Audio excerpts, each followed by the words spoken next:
I did not want to start. I told you that. I arrived here in Boulder 2 years ago to finally finish school late in the game at Naropa University. I experienced 4 years homeless as a homeless addict on the streets of New York City. And through some really, I'd have to say, miraculous circumstances, I was extricated from that life and that lifestyle. And I don't have enough time to really go into that. And then I was kind of put on a cosmic conveyor belt, and it brought me out here to Naropa. Having been homeless in New York, what's interesting about New York City and homelessness there, you would think it's got to be horrifically difficult. It is. I mean, it's very dangerous. But what's interesting about living that lifestyle in New York City is that you've got masses of people crammed in together.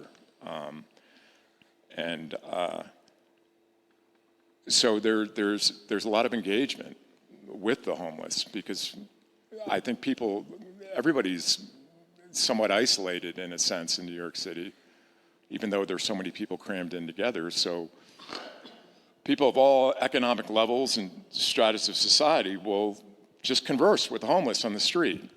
So it was a really interesting experience. I experienced the depths of darkness and the heights of the brightest light in New York City. I encountered human beings that were angels dressed in the costumes of human beings. Incredible acts of kindness from every level of society. And I also experienced witnessing extreme violence, stabbings right next to me, beatings. So it was really surreal. And I was talking earlier, there was a film made, and it won an Academy Award, I think it was in 1969. It was called Midnight Cowboy. And I watched it recently, and I watched it years ago, and I watched it again. It was traumatic to watch it, because it brought up a lot of trauma that I experienced. But what's interesting about that film is it still captures how surreal it was to be, the surrealness of experiencing New York City on that level. So what happened was, I came out here. I could talk for a long time about all this and how I left that lifestyle and that situation. But when I arrived out here, it was complete culture shock. Walking through the streets of Boulder, people looking at you and smiling. And I just wanted to say, what are you looking at, huh? Stop staring at me. So really, it was like coming to another country. And then I noticed there was a large homeless population here. And what was interesting to me is that they were on the periphery, and they weren't engaged. As I said, because in New York City, it's almost like they're forced to be engaged with the community.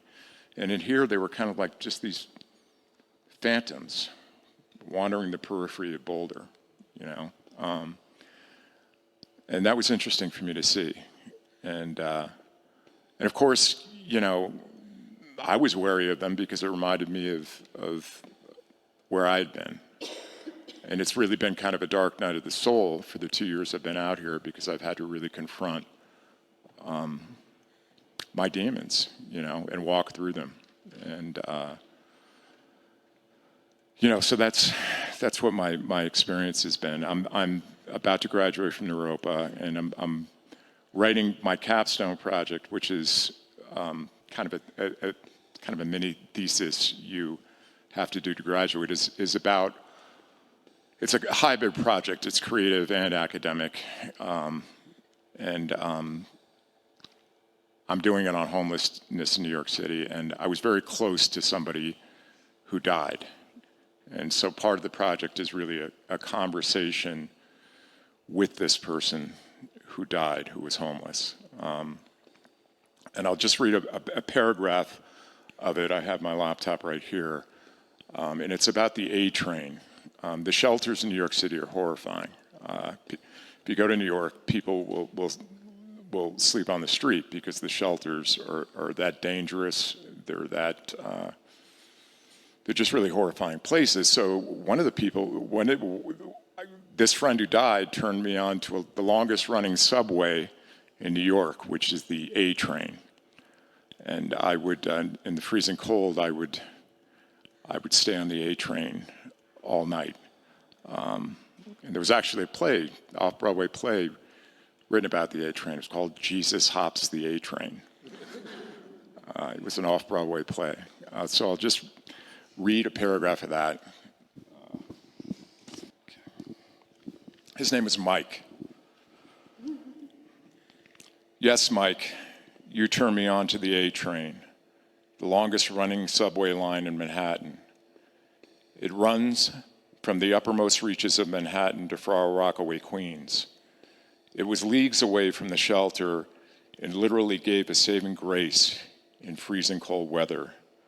The line ran an hour ride each way.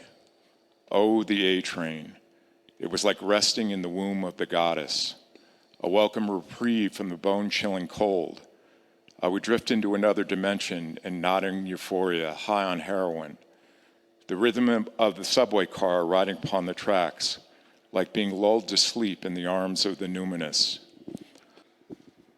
The cars would mostly be empty at night, except for the addicted, the insane, the extraterrestrials who seemed to arise out of the concrete and hop the A train at 3 a.m. There were stabbings, random slashings.